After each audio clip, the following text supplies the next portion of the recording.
Hello વિદ્યાર્થી મિત્રો, આપણે પીરિયોડિક ટેબલ આવર્તક કોષ્ટક અને તેના ગુણધર્મો આવર્તતા વિશે જે છે વાત કરીએ છીએ.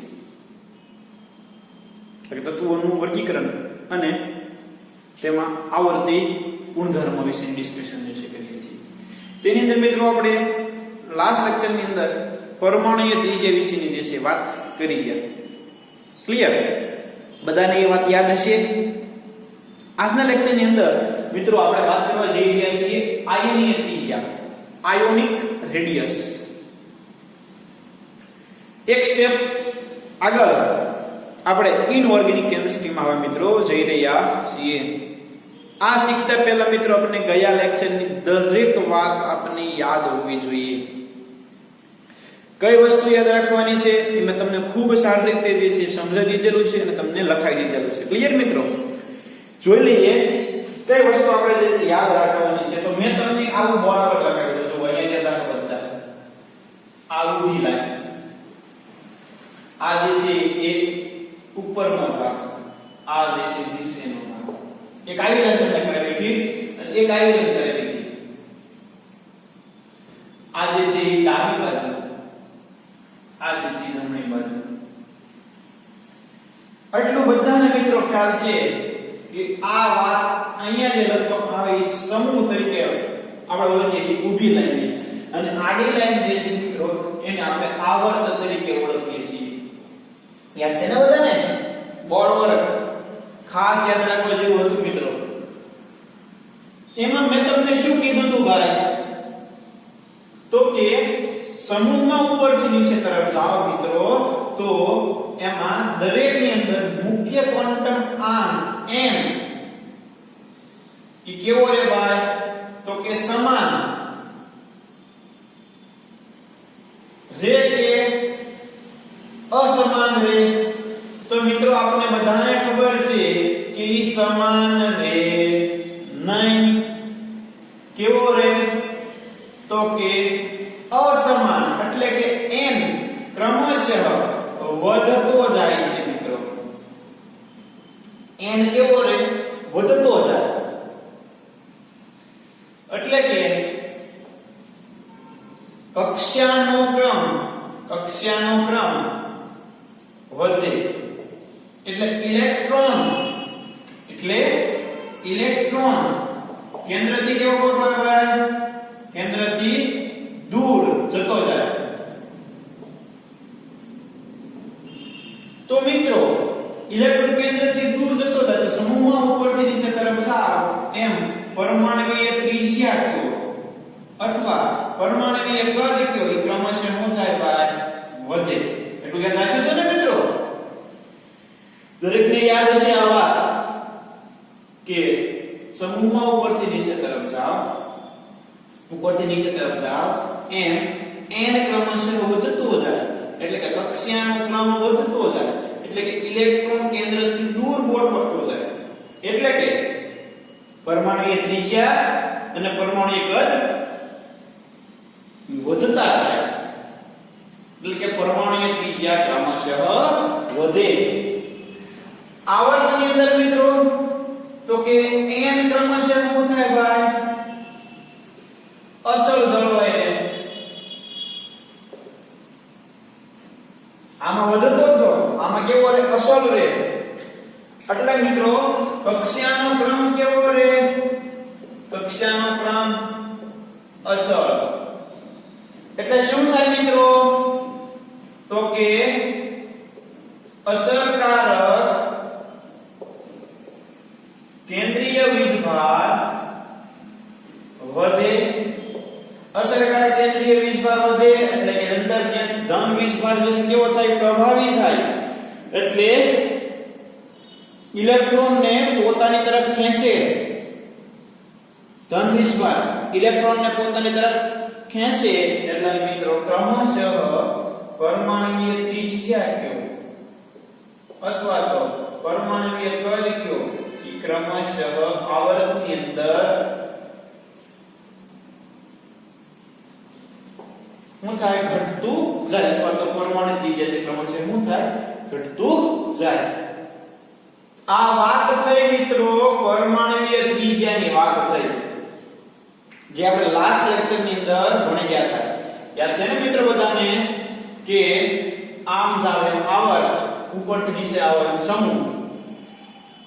આવર્તમાં તમને ડાબીથી જમણી બાજુ લાવ n ક્રમશઃ અચળ રહે એટલે n એનું એ જ જળવાય રહે. કક્ષાનો ક્રમ ક્રમશઃ શું થાય ભાઈ? અચળ રહે. ધારો કે તમે લિથિયમ થી નિયોન સુધીની ઇલેક્ટ્રોન ડ્યુરેશન લખતો તો તમને બધાને ખબર છે કે પહેલા 2s1 આવે, પછી 2s2, પછી 2p1 થી 2p6. એમાં બે કેવા રહે? અચળ રહે આવર્ત માટે.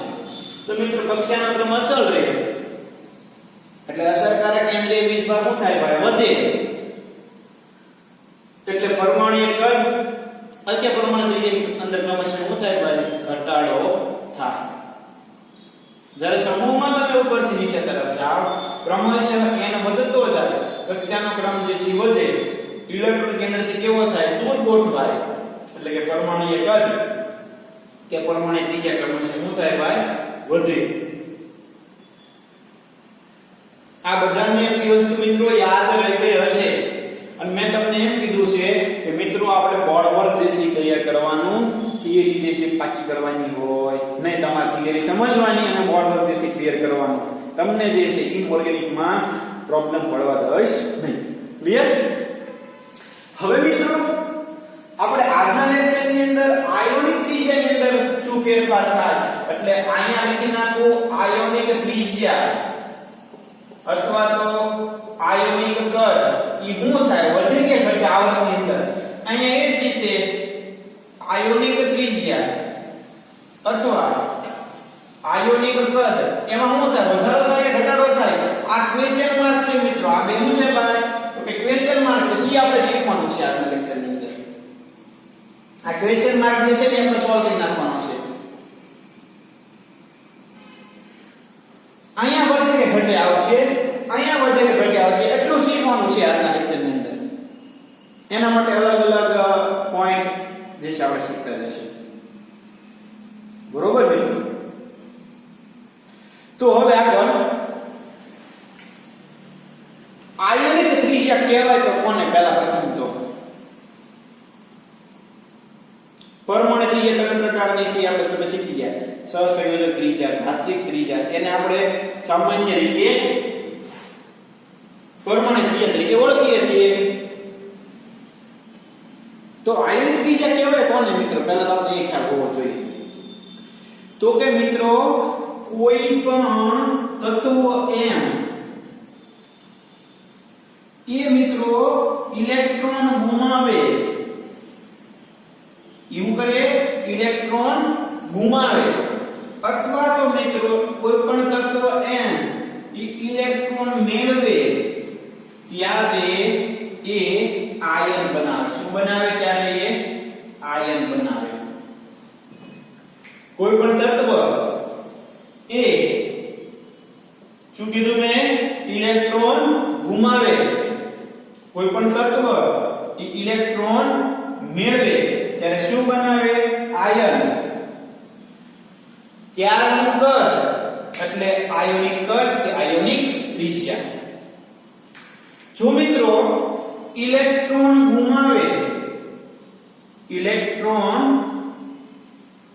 ગુમાવે તો એ ધન આયન બનાવે. જો ઇલેક્ટ્રોન ગુમાવે તો મિત્રો એ કયો આયન બનાવે? તો કે ધન આયન બનાવે. જો મિત્રો ઇલેક્ટ્રોન મેળવે, આયન ઇલેક્ટ્રોન મેળવ્યો તો મિત્રો યાદ રાખજો ઋણ આયન બને.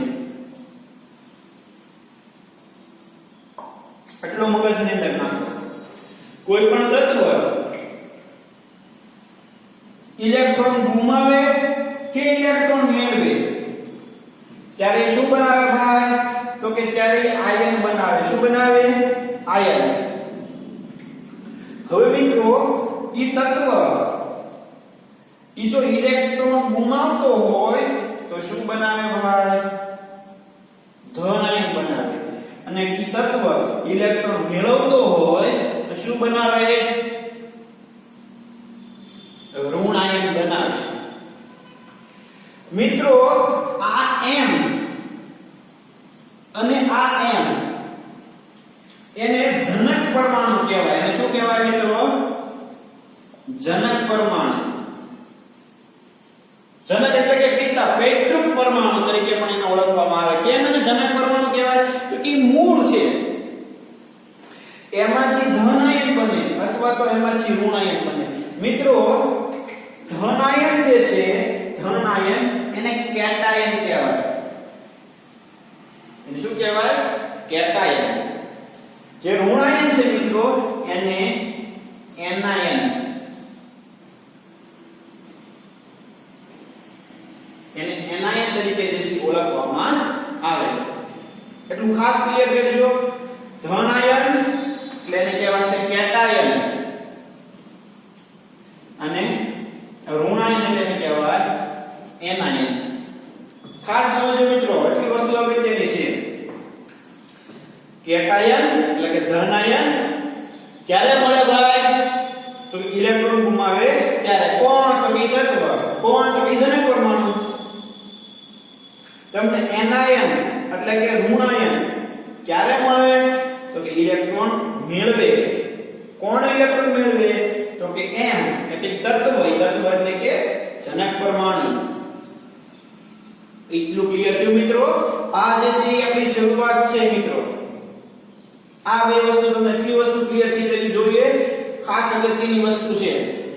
કોઈ પણ તત્વ ઇલેક્ટ્રોન ગુમાવે તો બનાવે ધન આયન. કોઈ પણ તત્વ ઇલેક્ટ્રોન મેળવે તો શું બનાવે? ઋણ આયન. ધન આયન એટલે કે કેટાયન, ઋણ આયન એટલે કે એનાયન.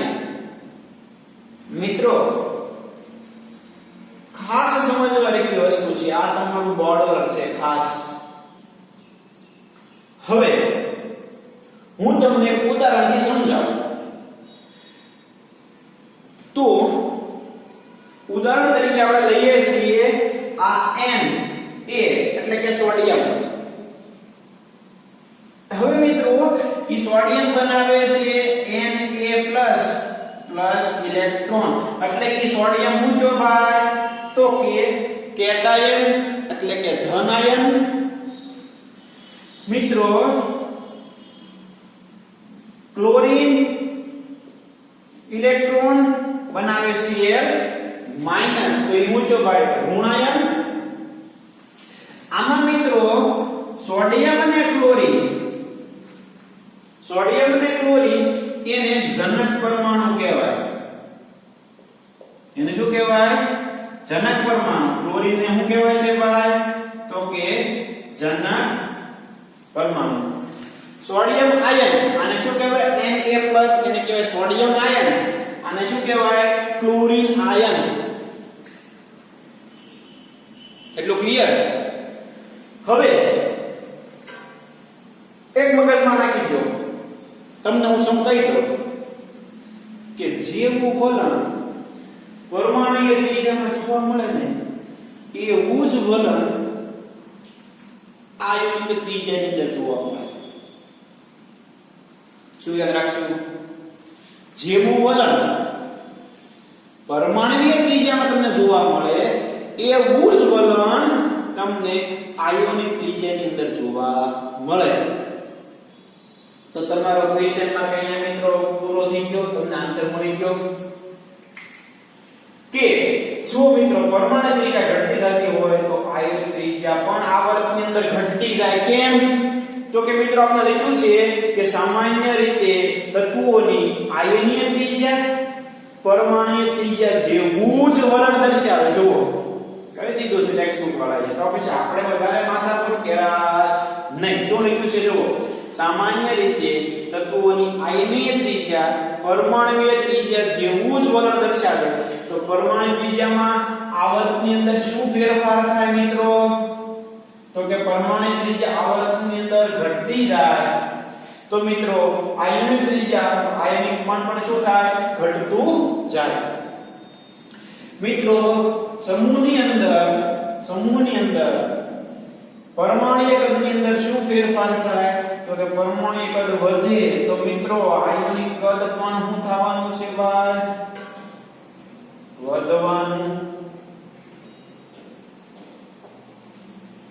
એટલે આપણે આવું લખી નાખીએ આયનિક કદ પણ વધે. વધવાનું તો પાક્કું જ છે. આપણે લખીએ આયોનિક કદ અથવા તો આયનની ત્રિજ્યા જે છે શું થાય ગાય વધે. તો મિત્રો આટલું તમારા મગજની અંદર સેટ થઈ ગયું. આ બે વસ્તુ જો ખાસ મિત્રો સમજજો, ખાસ આપણે કેવું છે આ આપણા માઇન્ડની અંદર સેટ થઈ જવું જોઈએ. આ બોર્ડ પર તમને મેં લાસ્ટમાં ગયા લેક્ચરની અંદર કીધું તો અલગ પેજમાં લખજો અને મેં આયોનિક ત્રિજ્યાની અંદર ખાલી જગ્યા લખાવી હતી ક્યાં વધે અને ઘટે ઉમેરવાનું છે. કેમ વધે કેમ ઘટે તો કે જેવું વલણ પરમાણુ ત્રિજ્યામાં જોવા મળે છે એવું જ વલણ શેમાં જોવા મળે છે આયોનિક ત્રિજ્યાની અંદર. ક્લિયર? આટલું મગજમાં સેટ થઈ ગયું? પાક્કું? હવે આપણે સ્પેસિફિક વાત કરીએ છીએ. મેં તમને જે ધન આયન અને ઋણ આયનના ઉદાહરણ આપ્યા છે એમાં શું સમજવાનું છે મિત્રો? તો આ દરેક ની અંદર દરેક લેક્ચરમાં આ બોર્ડ પર જે આપણા માટે ખાસ રીતે છે મિત્રો. આમાં હું પોઈન્ટ ઉપર તો જાઉં છું 1 by 1. ચેપ્ટર પૂરું થાય ને ત્યાં આપણે આ ભાગ જે છે યાદ રહી જાય એવું કરવાનું છે. હવે સોડિયમ અને સોડિયમ પ્લસ આમાં કોણ જે છે કદની અંદર મોટું કોણ કદની અંદર નાનું કયો તો જોઈએ. તો કે મિત્રો સોડિયમના પરમાણુ ક્રમાંક કેટલો હતો કે 11. એની બાહ્યતર કક્ષાની અંદર કેટલા ઇલેક્ટ્રોન હોય ભાઈ તો કે 11. ઈ બધા જે છે એ કોના તરફ આકર્ષાયેલા હોય? કેન્દ્ર તરફ આકર્ષાયેલા હોય. એટલે કે 11 ને આકર્ષે. અહીંયા સોડિયમ પ્લસ ક્યુ ભાઈ તો સોડિયમનો પરમાણુ ક્રમાંક તો 11 જ રહેવાનો છે ને. ફેરફાર શેમાં થાય છે તો કે ઇલેક્ટ્રોન ની અંદર. હું છું તો એક ઇલેક્ટ્રોન ને ગુમાવ્યો હતા કેટલા તો કે 10. હવે કેટલા થાય? સોરી હતા કેટલા 11. હવે કેટલા થાય તો કે 10. જો સમજો મિત્રો સોડિયમ એનો ઝેડ કેટલો તો કે 11. એટલે મિત્રો 11 એનો ઝેડ છે બરોબર. 11 એમાં શું છે ભાઈ ઝેડ. આ શું છે તો ઇલેક્ટ્રોન. આ શું છે તો ઇલેક્ટ્રોન. ક્લિયર? મિત્રો આયન બને ને આયન ત્યારે ઝેડમાં પ્રોટોનમાં કોઈ પ્રકારનો ફેરફાર થાય નહીં. ફેરફાર ફક્ત ને ફક્ત ઇલેક્ટ્રોન ની અંદર થાય. ફેરફાર ફક્ત ને ફક્ત શેમાં થાય? ઇલેક્ટ્રોન ની અંદર થાય. જો ધન આયન હોય તો ઇલેક્ટ્રોન ગુમાવે એટલે ઇલેક્ટ્રોન ઘટે. અને ઋણ આયન હોય તો મિત્રો તો કે આ ક્લોરીન અને આ ક્લોરીન માઈનસ. ક્લોરીન નો ઝેડ કેટલો ભાઈ તો કે 17. ક્લોરીન નો ઝેડ કેટલો તો કે 17. અહીંયા ક્લોરીન ના કેટલા ઇલેક્ટ્રોન છે કુલ તો કે 17. અહીંયા કેટલા છે ક્લોરીન ના દર ઇલેક્ટ્રોન? હવે તમે મને કહો તો જોઈએ કે 17 ને વધારે આકર્ષી શકે કે 17 18? ઓબ્વિયસલી મિત્રો આ વધારે આકર્ષણ થાય. સરખા છે તો અહીંયા ઇલેક્ટ્રોનની સંખ્યા વધી એટલે આકર્ષણ ઘટે. અહીંયા તો સમોવડિયા છે પણ અહીંયા જો એક ઇલેક્ટ્રોન ઘટી ગયો એટલે આકર્ષણ જે છે શું થશે તો કે આ વધારે થશે. ક્લિયર? જોજો આ હું દર્શાવું છું બાર આકર્ષણ. આ હું દર્શાવું છું આકર્ષણ. મિત્રો 10 ઈ વધારે ધન વિસ્તર એટલે 11 પ્રોટોન છે એટલે એના તરફ શું થશે આકર્ષાશે. અહીંયા 18 છે અહીંયા 17 છે કેન્દ્રમાં 17 છે બહાર 18 છે તો મિત્રો શું થશે તો કે બહારના ઇલેક્ટ્રોન જે છે દૂર થશે. સમજો આ કેન્દ્રમાં 17 ઇલેક્ટ્રોન છે બરોબર. આપણે કે આ કેન્દ્ર છે આ ઇલેક્ટ્રોન જે છે એની ફરતા ઘૂમે છે બરોબર. તો કેટલા છે ભાઈ તો કે 18 છે. આ 17 છે એટલે આ કેન્દ્ર કેવું છું વીક છું ઇલેક્ટ્રોન કેન્દ્રથી કેવો જવાનો? દૂર જવાનો. જેમાં અહીંયા તો કે કેન્દ્ર આમાં 11 છે, એટલે કેન્દ્રમાં 11 છે. બહાર કેટલા ઘૂમે? તો કે 11. એ ઘટી ગયો તો શું થશે? તો કે આ પ્રભાવી થયું, કેન્દ્ર પ્રભાવી થયું એટલે બહારનો પછી ઇલેક્ટ્રોન કેન્દ્ર તરફ આકર્ષે. તો મિત્રો એના કદની અંદર આવો ફેરફાર થાય.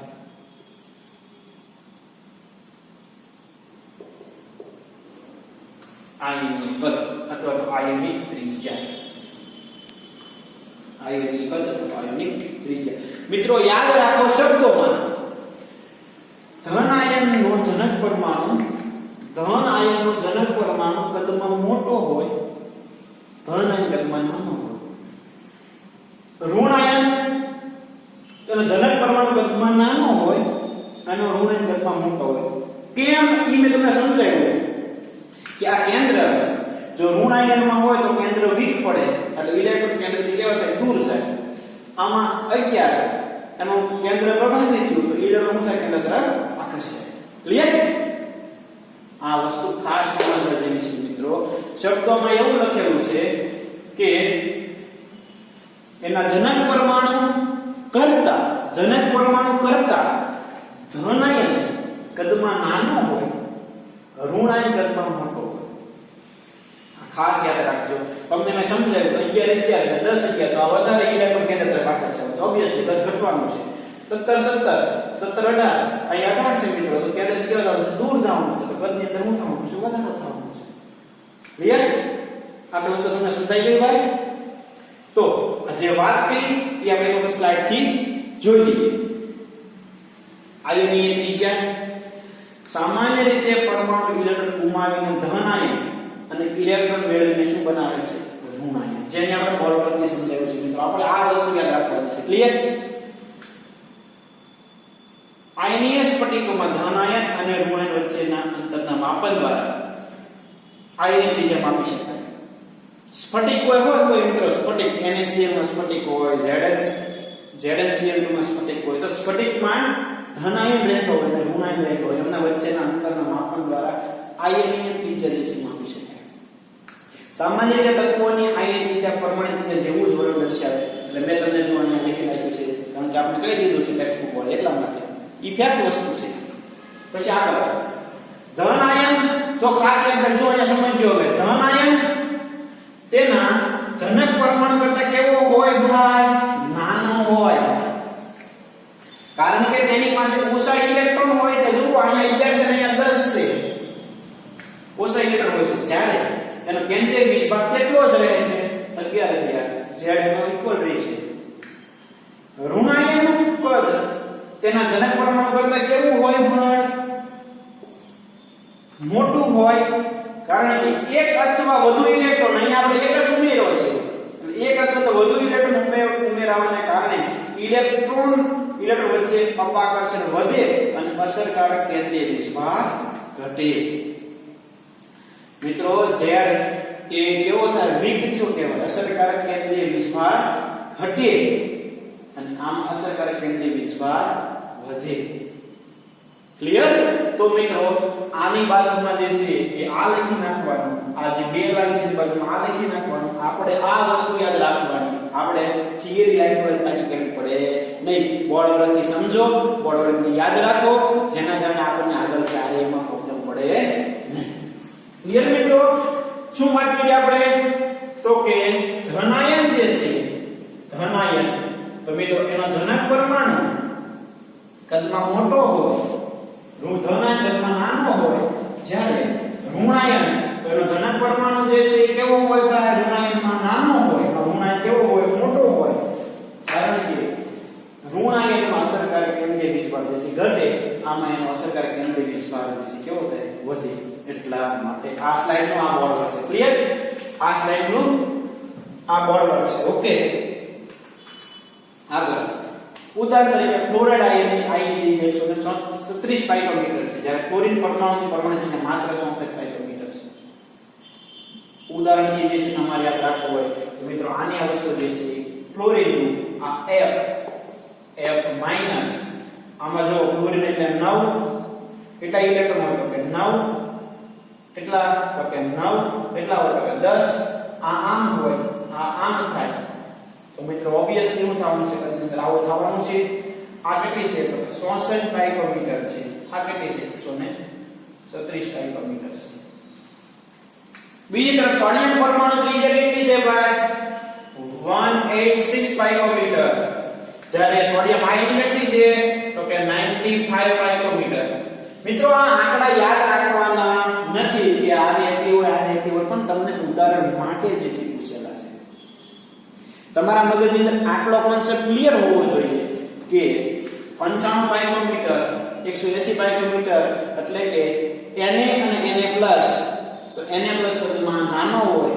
સોડિયમ કદમાં મોટો હોય Cl- કે F- સાથે ક્લોરીન અને ક્લોરીન હોય તો આ ઉદાહરણમાં ક્લોરીન કદમાં નાનો હોય એનો આયન એટલે કે ઋણ કદમાં મોટો હોય ક્લોરીન કદમાં નાનો હોય એનો ઋણ કદમાં કેવો હોય મોટો હોય ક્લિયર સમજાય છે આટલું તો આગળ જઈએ હવે વાત કરે છે મિત્રો સમ ઇલેક્ટ્રોનીય શ્રેણીની કોની વાત કરે છે સમ ઇલેક્ટ્રોનીય શ્રેણી તો પહેલા આપણે એ ખ્યાલ હોવો જોઈએ કે સમ ઇલેક્ટ્રોનીય શ્રેણી કહેવાય કોને તો કે મિત્રો જેમાં ઇલેક્ટ્રોનની સંખ્યા સરખી હોય અણુ હોય પરમાણુ હોય કે આયન હોય જેમાં ઇલેક્ટ્રોનની સંખ્યા એક સરખી હોય એને સમ ઇલેક્ટ્રોનીય શ્રેણી કહેવાય હવે મિત્રો ઉદાહરણ તરીકે તો જોવો તો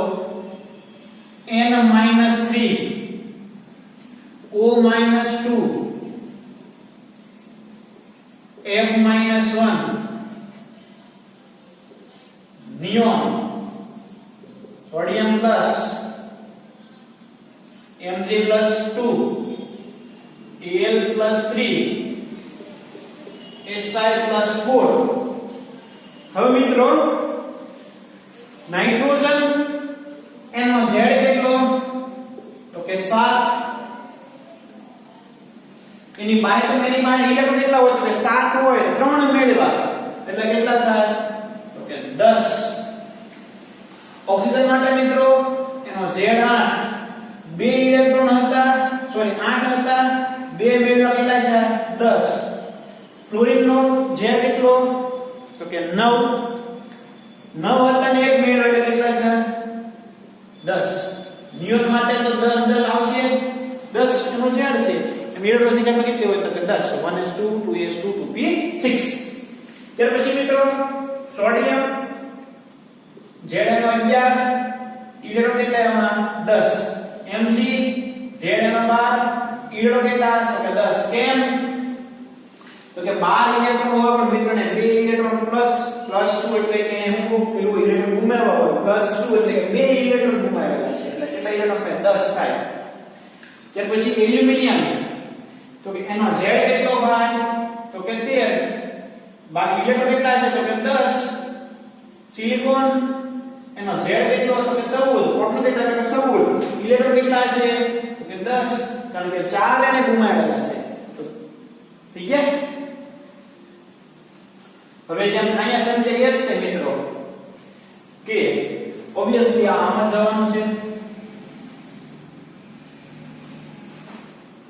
એક સરખું છે ને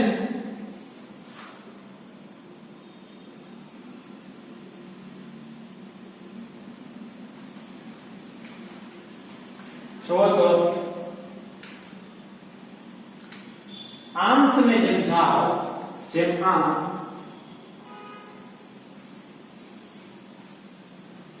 એટલે કે નાઇટ્રોજન થી તમે સિલિકોન તરફ તમે જેમ જાવશો મિત્રો એમ Z જો તો વધતો જાય છે એટલે કે અસરકારક કેન્દ્રીય વીજભાર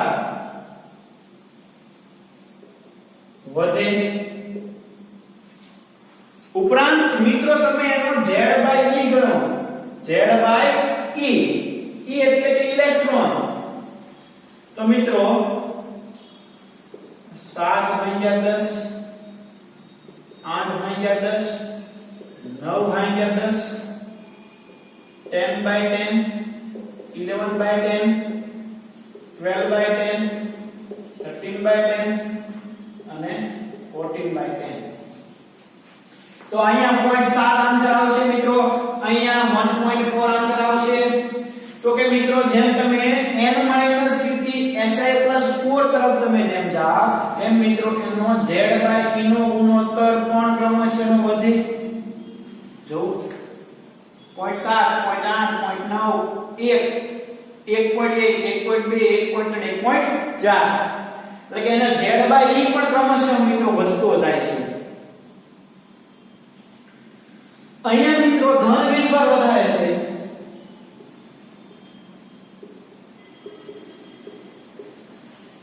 અહીંયા મિત્રો ઋણ વિસ્વાર વધારે છે.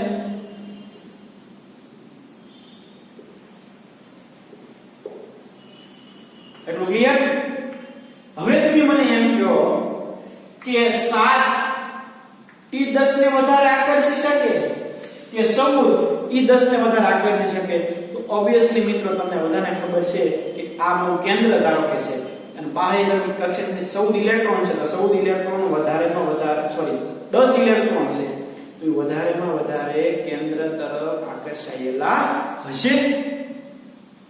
તો મિત્રો ઓબ્વિયસલી સિલિકોન જે કદમાં કેવો હશે? નાનો હશે.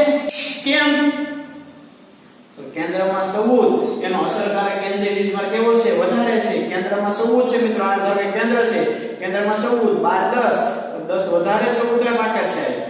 પછી જુઓ z વેચો 13 છે, 12 તો 10 ના 10 જ છે, થોડાક ઓછા એટલે થોડાક દૂર જશે. પછી 12 થોડાક દૂર, 11 થોડાક દૂર, 10 10 તો થોડાક દૂર. પછી આ ઘટતો ગયો કેટલા પડ્યા? તો કે 9 થોડાક દૂર. પછી 8 થોડાક દૂર, 7 થોડાક દૂર. અંતર વધ્યું ને મિત્રો. તો કે મિત્રો અસરકારક કેન્દ્રીય વિસ્ભાર વધે, z/e એનો વધે એમ એની આયોનિક કદ અથવા તો ત્રિજ્યા ઘટે.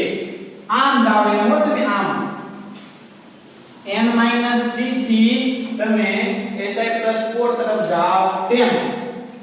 હવે તમને હું એક નવો કોન્સેપ્ટ આપું, એક લાઈન. સમ ઇલેક્ટ્રોનીય શ્રેણીની અંદર જેમ ધન વિસ્ભાર વધુ તેમ કદ નાનું, જેમ ઋણ વિસ્ભાર વધુ તેમ કદ વધુ, જેમ ઋણ વિસ્ભાર વધુ એમ કદ વધુ, જેમ ધન વિસ્ભાર વધુ એમ કદ કેવું? નાનું મિત્રો. તો સમ ઇલેક્ટ્રોનીય શ્રેણીની અંદર પરમાણુય ત્રિજ્યાનો ક્રમ મિત્રો તમને આ રીતે જોવા મળે.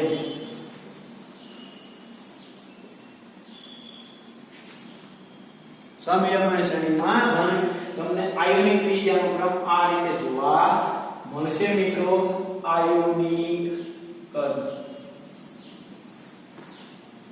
સમજાય છે મિત્રો? સમ ઇલેક્ટ્રોનીય શ્રેણીની અંદર ધન આયનમાં ધન વિસ્ભાર વધારે હોય એટલે આપણને ખબર છે ધન વિસ્ભાર એટલે કે ધન પરમાણુ કદમાં નાનો હોય, ધન આયન કદમાં નાનો થાય, ઋણ આયન કદમાં કેવો થાય? મોટો થાય. આપણે અગાઉ પણ શીખી લીધું ઈ જ કોન્સેપ્ટ, અને થોડીક વસ્તુ વધારે એડ કરીને આપણે જે છે યાદ રાખવાનું થાય. આપણે આ સમજવાનું છે મિત્રો, યાદ એટલું રાખવાનું અસરકારક કેન્દ્રીય વિસ્ભાર આમ તરફ વધે, z/e વધે એટલે આયોનિક ત્રિજ્યા જે છે ઘટે.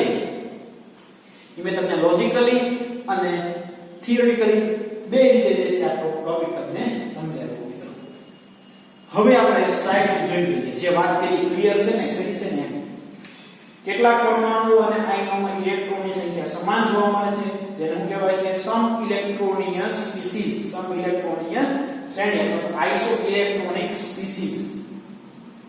O-2 F-Na Mg+, તો આમાં થોડા બધા આપણે તો જાતા લીધો. દરેક ની અંદર 10 ઇલેક્ટ્રોન સમાન છે, તો 10 10 10 10 આ બધામાં 10 10 ઇલેક્ટ્રોન છે. આ 7 નો Z, 8 9 10 11 12 13 Z અસરકારક કેન્દ્રીય વિસ્ભાર. તેની પ્રમાણ ત્રિજ્યા કેવી છે? જુદી જુદી. ઇલેક્ટ્રોન સરખા છે, પણ ત્રિજ્યા કેવી છે? જુદી જુદી. કારણ કે એમાં કેન્દ્રીય વીજભાર કેવો છે અલગ અલગ છે, ધન વીજભાર કેવો છે અલગ અલગ છે, કેન્દ્ર દરેકની અંદર ધન કેવો છે પોઝિટિવ ચાર્જ કેવો છે અલગ અલગ છે. વધારે ધન વીજભાર ધરાવતા સૌથી વધારે સિલિકોનમાં છે ધન વીજભાર, તો કે વધારે ધન વીજભાર ધરાવતા ધન આયનની ત્રિજ્યા નાની હોય છે. જેને સૌથી નાની જો આમ તમે વધતી જાય, કારણ કે તેના ઇલેક્ટ્રોનનું કેન્દ્ર તરફ આકર્ષણ કેવું હોય, વધારે હોય તો સમજાયું કેન્દ્રમાં 10 છે, સોરી કેન્દ્રમાં 14 છે, બહાર કેવો છે 10, વધારે કેન્દ્ર તરફ હોય. જેમ વધારે ઋણ વીજભાર -3, કેન્દ્રમાં 7 એટલે વધારે દૂર જાય. જેમ વધારે ઋણ વીજભાર ધન આયનની ત્રિજ્યાનું મૂલ્ય વધુ હોય છે, જેને વધારે સૌથી જો, કારણ કે ઇલેક્ટ્રોન વચ્ચેના અપાકર્ષણની અસર કેન્દ્રીય વીજભાર કરતા વધી જાય છે, તેથી આયનનું વિસ્તરણ થાય છે, એટલે આયનની કદ થાય વધે. આનું સૌથી વધારે આમ કેવું સૌથી ઓછું. ક્લિયર મિત્રો? તમને જે આ વસ્તુ ક્લિયર થઈ જતી હશે. તો મિત્રો આ વાત થઈ આયોનિક ત્રિજ્યાની. આપણે 3 બોર્ડર જોયા મિત્રો. આને બોર્ડર નંબર 1 કહી દઈએ, આ જે છે બીજું બોક્સ એને બોર્ડર નંબર 2 કહી દઈએ એટલું, અને આને બોર્ડર નંબર 3 કહી દઈએ. 3 બોર્ડર થી આખું આયોનિક ત્રિજ્યા જે છે આપણે સમજી શકીએ, અને સાવ ઈઝીલી જે છે એ યાદ રહી જાય આપણને. અને આ બે વસ્તુ જે અગાઉ છે એમાં કીધું કે પરમાણુ ત્રિજ્યા જેવું હોય એવું આયોનિક ત્રિજ્યામાં તો આવર્તમાં ઘટે, સમૂહમાં વધે આયોનિક ત્રિજ્યા, બરોબર. ત્યાર પછી કોને જનક પરમાણુ કહેવાય, કેટાયન, ગુણાયન ને બધાની વાત. ત્યાર પછી ધન આયન એટલે કે ધન આયન હોય તો જનક પરમાણુ કરતા નાનો, ઋણ આયન હોય તો જનક પરમાણુ કરતા મોટો. અને ત્યાર પછી આઇસો ઇલેક્ટ્રોનિક સ્પીસીઝ ની જે છે આપણે વાત કરી. એ કોઈલો છે 3.5. નીચે જણાવેલી સ્પીસીઝમાં કોની ત્રિજ્યા મહત્તમ અને કોની ત્રિજ્યા ન્યૂનતમ હશે? મિત્રો અહીંયા આનો ઉપયોગ કરીને જે છે આપણે જવાબ દેવાનો છે.